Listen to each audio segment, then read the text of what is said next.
Hello, welcome back to Vlogmas Day 3. Alright, so today we are going to be starting a sourdough starter from scratch day 1. First 6 months of the year, I was making probably 3 to 5 loaves of bread a week for family. Anytime I go visit my parents, I'd bring them a loaf or two. Elliot loves my sourdough bread.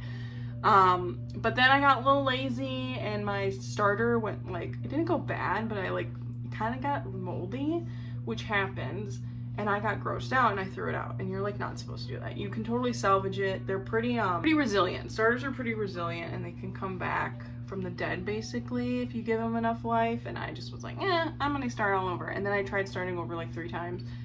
Didn't get into it. So I figured what better time than now, because I do want to gift loaves for the holidays, just for people you don't really know. You don't want to spend a lot of money, but you don't want to look like, oh, here's a $5 gift card, you know what I mean? For even less, you can make them something more thoughtful. Anytime I've gifted bread, people are always blown away, and I'm like, it took 3 cents and not a lot of time, but you're welcome.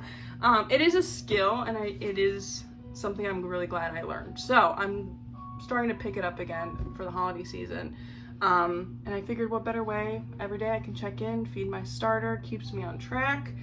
And then 7 to 10 days we can start baking bread.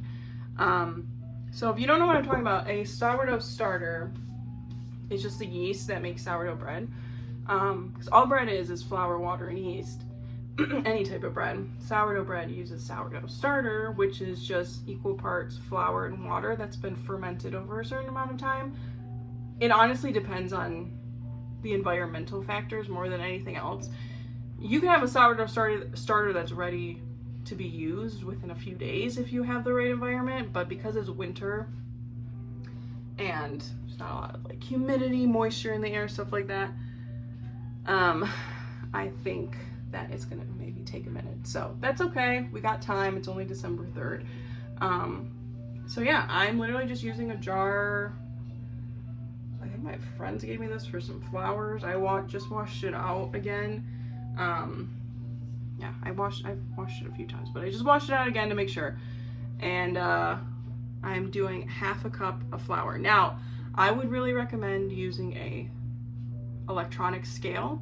I cannot find mine for the life of me, so I'm just gonna use a measuring cup.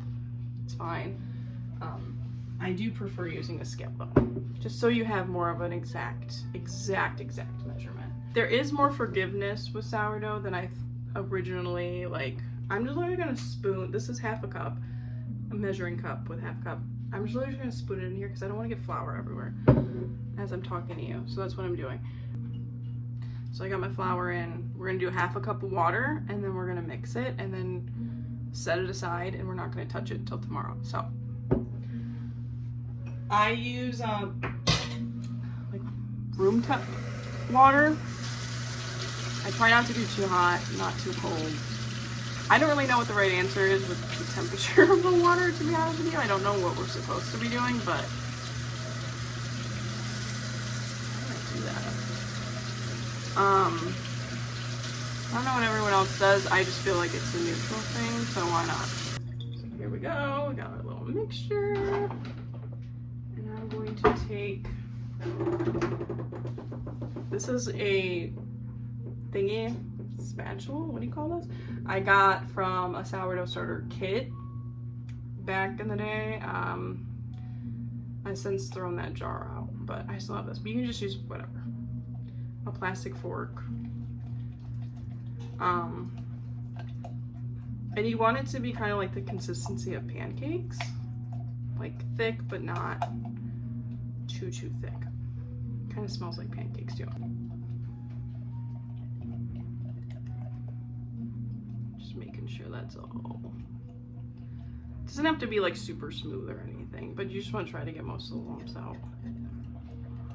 And voila, we have made a sourdough starter. Well, we have started the process of making sourdough starter. That's literally it. I'm gonna put it on my counter, and I'm gonna put some tin foil over it, and that's it. Genuinely that simple. I am using, oh I didn't say it, I'm using King Arthur's bread flour. I actually have never made starter with bread flour before, so I'm kind of excited. I usually use all-purpose, but I read that bread flour is better to use, and I am running out of all-purpose, and I have a lot more bread flour, so that's what we're gonna use. I'm literally leaving it like this, a little bit opened on top, just so some air can get in there. Doesn't have to be super tight or anything, and that's how I'm leaving it. And that's it for sourdough. That's it for the sourdough starter today. That's all you have to do. Give it like 24 hours, come back, we'll feed it again. I have to look up though which day you start discarding. I think it's the 3rd day. So I'll make sure I got that in order before I start talking out of my ass. So now the sourdough's over, I figured maybe we could just have little chats throughout the week, little rants. So let me know if anything you want me to talk about in specific. But today I just genuinely wanted to express my appreciation for anybody who is watching this or watching these videos, who has not given up on me. I truly appreciate it. Like, I get messages from people and they're like, I watched you back in the like 2018, 2019. I'm like, girl, you're still here? Like, that's crazy. Like, I don't know. I know I have not been the most consistent, and I've been trying to find my footing now for what feels like 30 years. Like, genuinely, I've been trying to just find a community, a place where I have a voice, a place where I fit in and feel seen and heard for who I am, not who I feel like I have to pretend to be.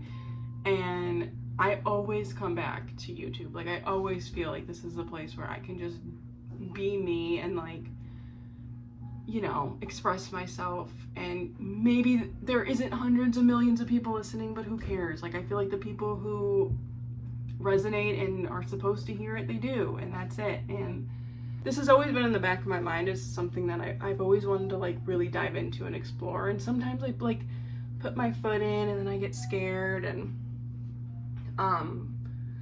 especially having lost so much weight and then gaining a lot of it back, and now being a bigger person obviously has its own, like, insecurities deep within it, that I feel like I don't feel like I'm like anybody wants to see me because I'm not as pretty as I was. I'm not as, like, funny as I was. I'm way more self-aware now than I was. I feel like before I could just get on here and say whatever and post it and it was all gonna be fine, and now I'm like, did I say that wrong? I don't know. I get really in my head. And I posted a vlog back in October, I believe, and it was the first time I posted a vlog or content in general in a long time. And the next day I was talking to somebody who had no idea or has no idea about my online presence or that I post or anything like that. Like, we're not even friends on, like, any social media, like Facebook or anything.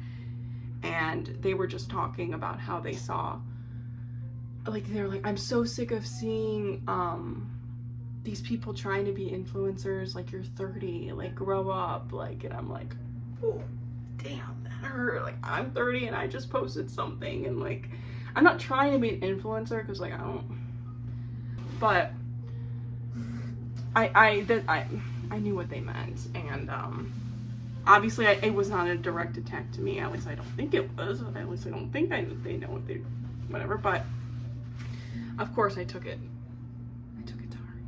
And then a few days after that, I had a family member tell me straight up that they were uncomfortable with my online presence because I'm very quiet in person, and they think that I'm being fake online, so they're uncomfortable with it, which I get to a certain extent. I am very, very quiet in person. I'm very I'm an observer.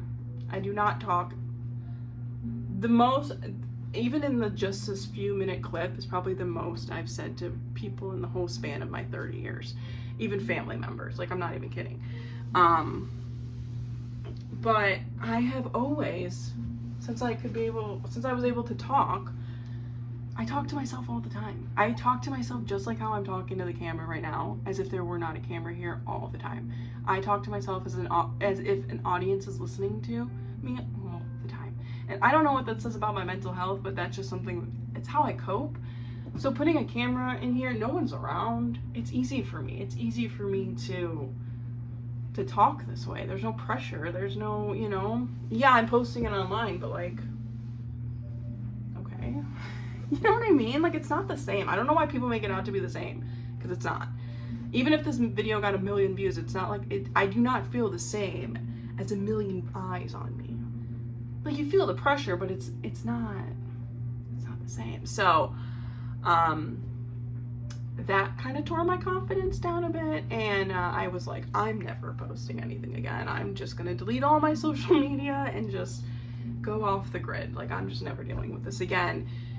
But like I said, YouTube has always been that thing that is in the back of my mind. It's like almost always on the back burner of like something I want to explore, I want to do one day, and I just never allow myself to, because I feel like it's stupid or it's trivial or it's whatever. And I finally had a moment where I was like, you know what, I'm gonna do Vlogmas, even though I don't even think people do Vlogmas anymore, like people who actually vlog for a living. I don't even know if that's a thing anymore. But I was like, you know what, no, it's a way to show up for myself. It's a way to show consistency with, this is like, for me, really, for me feeling like I have a voice again, for me getting comfortable being in front of the camera, for me being comfortable even talking this much and having like people respond, you know what I mean? Like, it's just, I don't know. And so it does mean the world to me that you're here and that you're listening and that, you know, you're watching this. And I knew it was not going to be like the level of and I don't know what I'm doing. I don't even know if I would like, I would love to do like, and I've said this before, like movie reviews and stuff like that sort of commentary. But yeah, I just really wanted to get back on here, because you know what, like, people who watch these videos, who actually like watch these videos, not just see that I'm talking a lot and go, she doesn't talk a lot in person, so fake. Like, if you actually watch these videos and like, you know, can relate in any way, shape, or form or whatever, I feel like that's what it's all about. I also have always enjoyed the people that I talk with online. I feel like it is a little bit of a little tiny corner of the internet, and you guys just get me. I don't know. I don't feel like I'm that complicated of a person, but you just get me. So I just wanted to genuinely like extend my gratitude towards you for being here, even just watching these. You don't even have to engage with a guy, like you don't have to comment, you don't have to do anything like that. I mean, I'd like it if you did, but you don't have to. I get it. I would love to, if I'm being real, create a community of people who are maybe just struggling a little bit, like socially, or finding their people or finding their friends, or I don't want to say friends because I feel like that's like parasocial and I'm not trying to go down that route, you know what I mean?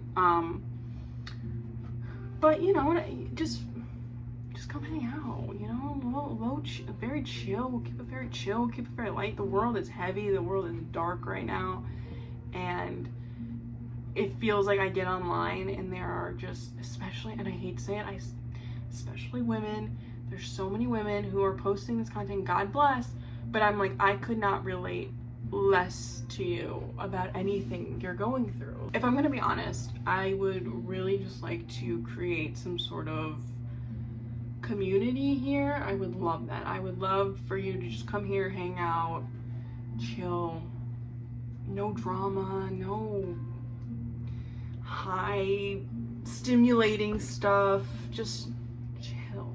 Even if you put me on to fall asleep, I'd be honestly honored. If somebody was like, I put on your videos, fall asleep, I'd be like, thank you. Thank you for trusting me with your slumber. That means a lot to me. Because there are people I put on YouTube every night. Every night I put on a YouTube video to go to sleep. So I would not be offended by that. But, you know, I just feel like there's such a disconnect with people who like post online regularly and who are actually in real life. I don't have this big, I don't have that kitchen. Everybody seems to have the same freaking kitchen. I have a beautiful apartment. I love my home. Everybody who comes here says how cozy and cozy is a big one I get. And I love the life that I live. I'm not complaining. It's just not, you know, it's not this influencer. I don't know. Do you know what I'm trying to say? I don't know if I'm making any sense. I hope I am. But yeah, that's my spiel. That's my spiel. So I just wanted to extend my gratitude for you being here, and truly means a lot to me, and I hope you're enjoying these. And it was Spotify Wrapped. Before we wrap it up, it was Spotify Wrapped Day, or it is Spotify Wrapped Day. So let me know who your top artists were, your top songs were, or anything you want to share. I love music. I love seeing people's top artists. It's like my favorite day of the year to be nosy and post stuff. Even though no one cares about my music, no one ever comments about my music. Music is the one thing I take very seriously in my life. I don't take much seriously, but music I take biblically, okay? And I'm a little bit of a snob, and I have no right to be. But I'd love to know who your top artists were. My top artists were Lana Del Rey. She was my number 1. Mitski, Hosier, Addison Rae, and Chappell Rowan, I believe, are my top 5. And then my top song was Laid by James. I don't even know what year that song came out, but it is such a banger. It's so good. If you watch The Bear, it's the song they sing. They have like a house party or something at someone's apartment, and that song plays. And I think she has a panic attack during it, but I was like, no, that's a jam. And I listen to it like 3 times a day, so yeah, that makes sense. But yeah, I would love to know who your top artists were. I love talking about music, so let me know, and I will see you guys tomorrow. Thanks for being here. Bye.